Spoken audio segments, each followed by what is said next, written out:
પંચાયત સમાચાર 24 માં આપનું સ્વાગત છે। દાહોદ જિલ્લાના લીમખેડા તાલુકાના મોટી બાંડીબાર ગામે ગેરકાયદેસર લાયસન્સ વગર ફટાકડાનો સંગ્રહ કરી વેચાણ કરતા વેપારીઓની દુકાનો પર લીમખેડા પ્રાંત કચેરી અને મામલતદાર કચેરીની ટીમોએ સંયુક્ત રીતે રેડ કરી 2 વેપારીઓને લાયસન્સ વગર ફટાકડાનું વેચાણ કરતા ઝડપી પાડ્યા હતા।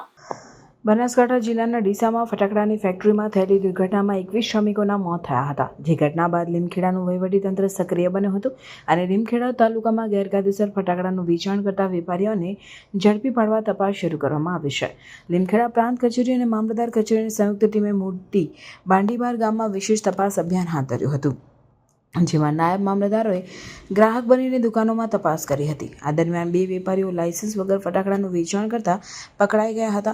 પકડાયેલ વેપારીઓમાં બુરહાન ઇસ્માઇલ અને રાધી ટેલિકોમના માલિકનો સમાવેશ થાય છે। તેમની પાસેથી ગેરકાયદેસર ફટાકડાનો સમગ્ર જથ્થો જપ્ત કરવામાં આવ્યો છે।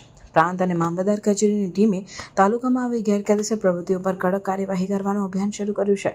આ તપાસ અભિયાન હેઠળ લાયસન્સ વગર ફટાકડાનું વેચાણ કરતી અન્ય દુકાનોની પણ તપાસ કરવામાં આવી રહી છે।